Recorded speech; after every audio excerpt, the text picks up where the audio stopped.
దేవునికి స్తోత్రం. ప్రియమైన దేవుని బిడ్డలారా, అందరు బాగున్నారు కదా? బాగున్నాము. సంతోషంగా ఉండబట్టే, ఆనందంగా ఉండబట్టే, దుఃఖంలో, బాధలో, వేదనలో, ఏ కష్టాలున్నా, ఏ బాధలు ఉన్నా కూడా మందిరంలో అయితే కూడుకున్నాం కదా. సరే, మందిరంలో కూడుకున్నట్టు మనకు ఆశీర్వాదకాలం, మేలుకాలమే. మరి ఇక్కడ దేవుడు దావీదు కీర్తనలు 78లో ఒక వచనంలో, మొదటి ఒక వచనంలో ఏమిస్తున్నాడో ఆ మాటలు జ్ఞాపకం చేసుకుందాం. నా జనులారా, నా బోధకు చెవియొగ్గుడి, నా నోటి మాటకు చెవియొగ్గుడి. నేను నోరు తెరిచి ఉపమానంగా చెప్పేదను. హల్లెలూయా. ఉపమానంగా చెప్పేదను. ఉపమానం అంటే ఏంటి? ఉదాహరణ. ఉదాహరణ అంటే ఏంటి? సంఘటనలు, పరిస్థితులు, ఎన్నో రకాలుగా, ఎన్నో భావాలుగా ఒక మాటని ఎన్నో భావాల కింద దాన్ని విడదీయచ్చు, దానికోసం చర్చ చేయొచ్చు, దానికోసము ఆలోచన చేయొచ్చు, దానికోసము ఎన్నో సంభాషణలుగా మాట్లాడచ్చు ఉపమాన రీతిగా. అయితే ఉపమాన రీతిగా మాట్లాడేటప్పుడు ఎన్నో మంచివి వస్తాయి, చెడు వస్తాయి. అందరించి బోధించేటప్పుడు, చెప్పేటప్పుడు, ఉపమాన రీతిగా బోధిస్తున్నప్పుడు దాంట్లో ఉపమానంలో ఉన్న భావం ఏంటో దాన్ని గ్రహించాలి. దాని సారాంశం, దాని లోతు. ఉపమానం అనగా లోతునకు పోయినట్టు, వాక్యం లోతునకు పోయినట్టు, వాక్యం అంచులో నుంచి వాక్యాన్ని బయటికి తీస్తున్నట్టు. అయితే ఇక్కడ ప్రియమైన దేవుని బిడ్డలారా, ఉపమాన రీతిగా ఎంత లోతుకు పోయినా, ఎంత లోతు నుంచి బయటికి తీసినా కూడా ఇంకా లోతు ఉంటుంది వాక్యం అనేది. ఒక వాక్యాన్ని విభజించాలనంటే ఈ జన్మ సరిపోదు, ఈ తరం కూడా సరిపోదు. ఆ వాక్యాన్ని వివరించి సరిపోవటం కానీ, చెప్పుటం కానీ ఈ భూమి ఆగాధం కూడా సరిపోదు. ఎందుకనంటే అలాంటి వాక్యం అది. ఆ వాక్యాన్ని మనం అక్కడక్కడ దేవుడి ద్వారా బోధిస్తున్న దైవజనులు ఎవరైతే ఉంటారో, మందిరాలలో బోధిస్తున్నవారు, అప్పుడు ఏం చేయాలనంటే దేవుడు దావీదు ద్వారా తెలియపరుస్తున్నాడు. నా జనులారా, నా బోధకు చెవియొగ్గుడి కదా. ఎంత చక్కని మాట. నా బోధ అంటే ఏంటి? నేను మీ కొరకే మాట్లాడుతున్నా, నా విషయాలన్నీ తెలియపరుస్తున్నా. మీ పరిస్థితులు ఏవైనా కావచ్చు, మీరు ఫస్ట్ చెవియొగ్గండి. మీరు దేని కొరకు ప్రార్థన చేస్తున్నారు, దేని కొరకు విజ్ఞాపన చేస్తున్నారు, చెవియొగ్గి ఆలకించండి. ఈ రోజులలో ఎవరు ఆలకిస్తారు? ఎక్కడైనా ఏదైనా సంఘటన జరుగుతుంది, ఎక్కడో అల్లరి అవుతుందని అంటే మనం ఇంట్లో కూడా ఆ అల్లరిని మైండ్ పెడతాం, ఆ అల్లరిని ఆలోచన చేస్తాం. పరుగున బయటకు రోడ్డు మీద కురికొచ్చి ఈ అటు ఇటు చూస్తూ అంటారు, అక్కడ ఏదో అవుతుంది పక్కన వాళ్ళతో. అంటే ప్రియమైన దేవుని బిడ్డలారా, బయట లోకం మీద ఉన్నంత దృష్టి, లోకం మీద ఉన్నంత ఆలోచన ఈ పరిశుద్ధ వాక్యం మీద లేకుండా మనం ఈరోజు దేవుని బిడ్డలుగా నివసిస్తున్నప్పుడు ఏం జరుగుతుందనంటే, మన స్థిరమైన ఆలోచన కాదు, స్థిరమైన బ్రతుకులు కాదు, స్థిరమైన క్రైస్తవులు ఉండలేకపోతున్నాము. నెమ్మది లేకుండా, సమాధానం లేకుండా, కలవరంతో, వేదనతోటి, ఎదుటివారు ఏం చెప్తున్నారు అన్నది కూడా గ్రహించకుండా మనమే మాట్లాడుతూ జరుగుతుంది. మనకు కనపడ్డే అన్నీ కూడా మంచి కాదు, కనపడ్డే అన్నీ కూడా చెడ్డే కాదు. మంచేదో చెడేదో ఆలోచించుకోవాల్సిన జ్ఞానం కూడా దేవుడు మనకి ఇచ్చి ఉన్నాడు. మనకి ఇస్తున్న ప్రతి పరిస్థితిని బట్టి, మనకు కలుగుతున్న ప్రతి సమస్యను బట్టి మనం ఆలోచన చేయవలసిన వారం మనమే. ఒక రైతు విత్తనం ఎన్నిసార్లు విత్తుతాడు? భూమి దున్నినాక ఒక్కసారే విత్తుతాడు.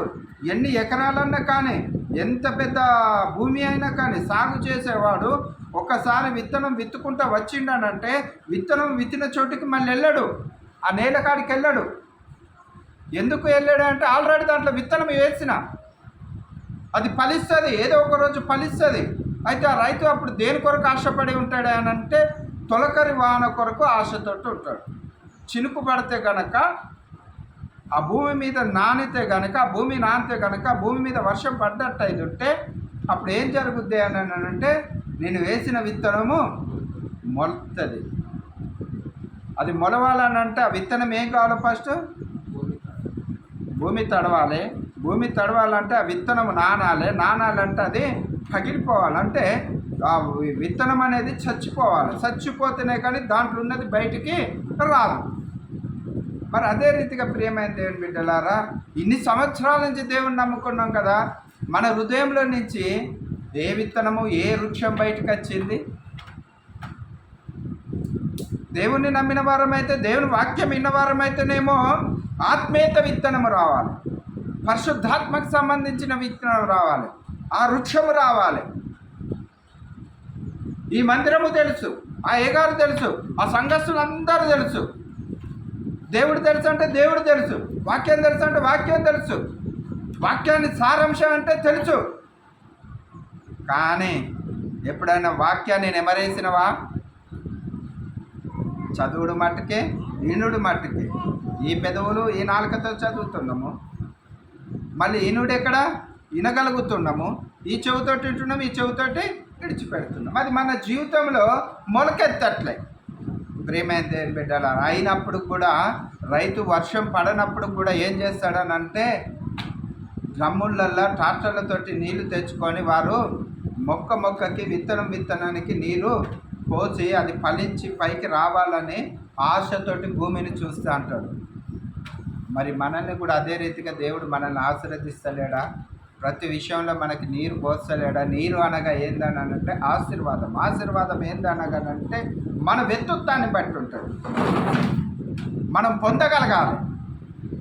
పొందలేనప్పుడు, దాన్ని చూడలేనప్పుడు, దాన్ని తీసుకోలేనప్పుడు, దాన్ని వినలేనప్పుడు అది ఏమైందనంటే మన దగ్గర ఫలించదు.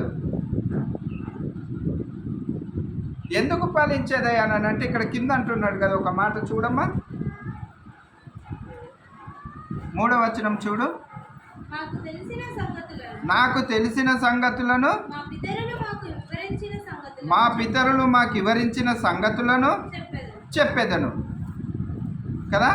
మళ్ళీ ఇక్కడ 2వ వచనం చూడు. నేను నోరు తెరిచి ఉపమాన రీతిగా మీకు చెప్పేదను పూర్వకాలపు గుడారపు సంగతులు కదా తెలియచేసేదను. ఎన్ని సంగతులు వింటలేము. ఉపమాన రీతిగా దేవుని వాక్యము చాలా అంశాల మీద ఉంటుంది. ప్రియమైన దేవుని బిడ్డలారా, దేవుని వాక్యంలో ఏం లేదు అని అంటే హృదయాంతరంగంలోనే స్థానముకు అక్కడ స్థిరమైంది. ఆ హృదయాంతరంగంలో దేవుని వాక్యానికి స్థానం లేనప్పుడు ఆ వ్యక్తి జీవితంలో కూడా దేవుడు లేనట్టే.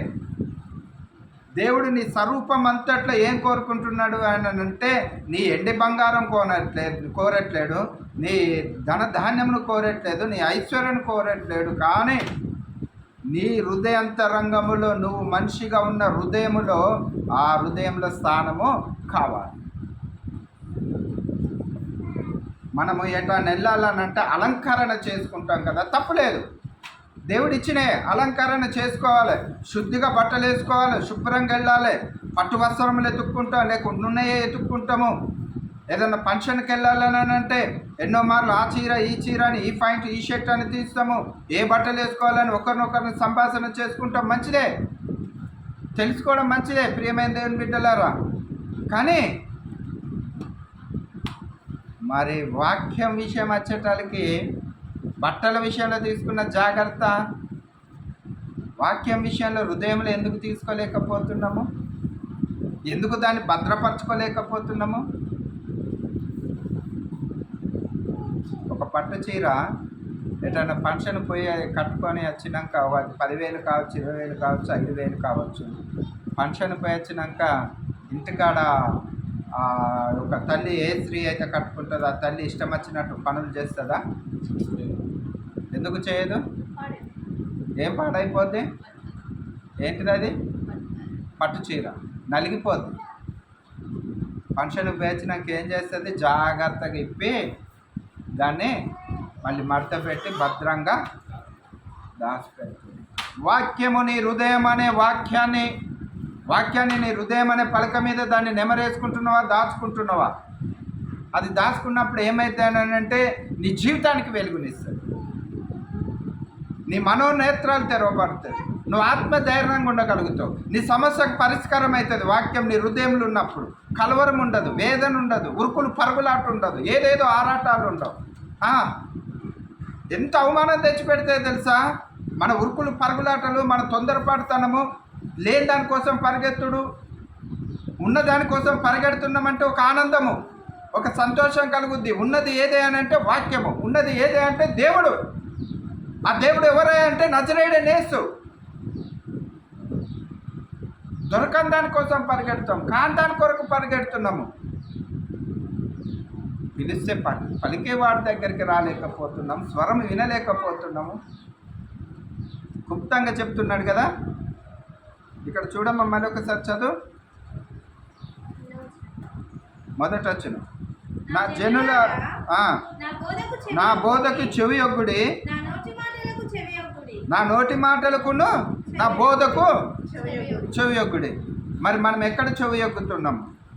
చిన్న మాట అంటే అది చెవున పడుతుంది, రచ్చ రచ్చ చేస్తాం. రచ్చ రచ్చ ఎందుకు ఈ మాట అన్నావు? మరి యేసయ్య మాట మన దగ్గర ఉంటే రచ్చ రచ్చ కాదు కదా, అలజడి కాదు కదా.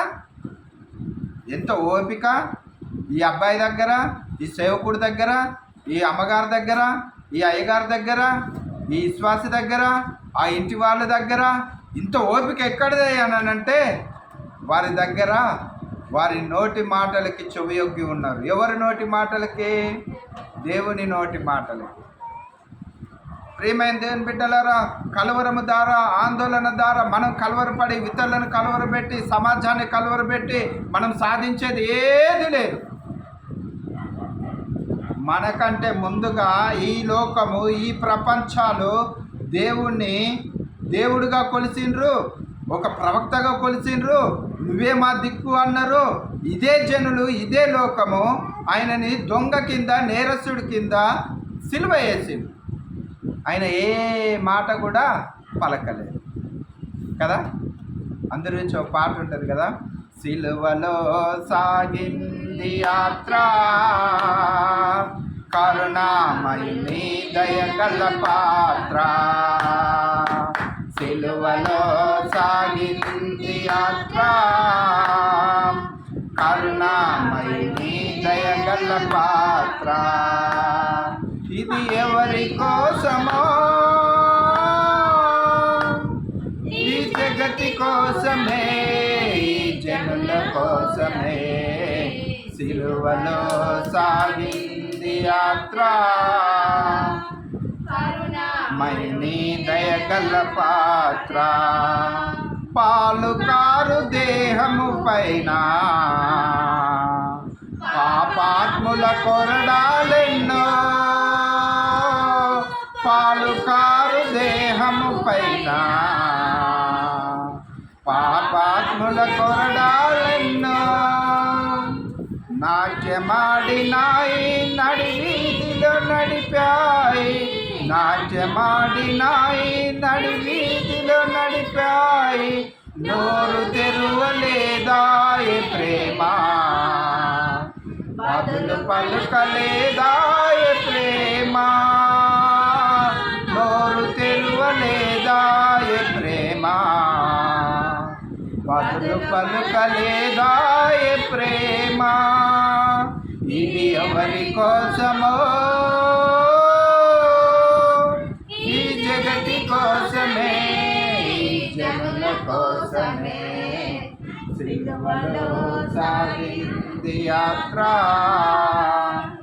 కరుణామయుని దయగల పాత్ర. హల్లెలూయా.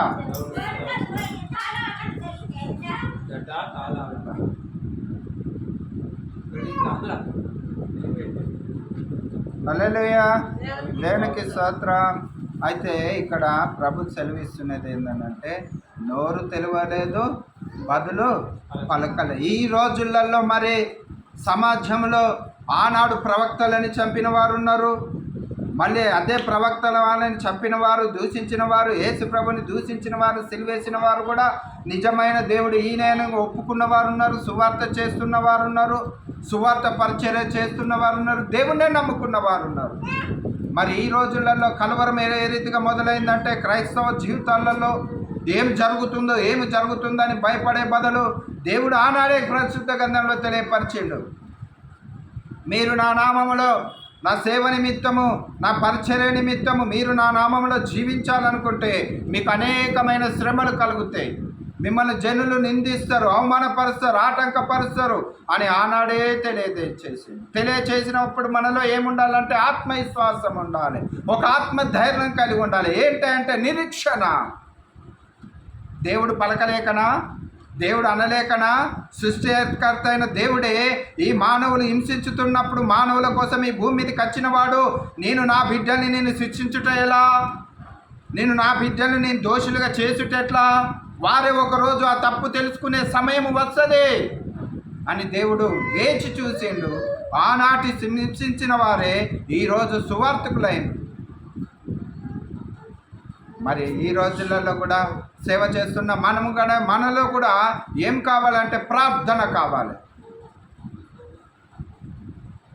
ప్రార్థనతోటే ముందుకు వెళ్ళడము అది దేవునికి మంచిది, మనకి మంచిది, దేవునికి మహిమకరంగా, మనకు ఆశీర్వాదకరంగా ఉంటుంది. దేవుని మహిమపరిచిన వారు ఉంటాము.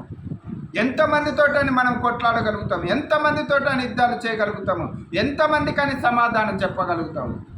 సమాధానం చెప్పవలసిన అవసరం లేదు, యుద్ధం చేయవలసిన అవసరం లేదు, ఎవరితో పోట్లాడవలసిన అవసరం కూడా లేదు. ఎందుకన్నానంటే ప్రార్థన అనే ఆయుధం ఉంది. క్షమించమనే మనసు మన దగ్గర, అది ఆయుధంగా క్షమించే మనసు మనలో నుంచి పుట్టాలి. కాకపోతే దేవుడు ఏం సెలవిస్తున్నాడు అని అంటే చిన్నదాన్ని పెద్దగా చేసుకోకూడదు. ప్రేమైన దేవుని బిడ్డలారా, ఈ రోజులలో సువార్త పరిచర్యలో బ్రతుకుతున్న మనము ఈనగలిగిన చెవు కాల విశ్వాస కావచ్చు, ఎవరైనా కావచ్చు, దేవునికి చెవు ఎక్కినట్టయితే ఉంటాయి. దేవుడు అన్ని విషయాలలో మనకు తోడై ఉన్నవాడు, మన సమస్యలన్నీ కూడా తీర్చువాడు. దేవుడి ఇట్టి మాటని దీవించి ఆశీర్వదించునుగాక. ఆమేన్.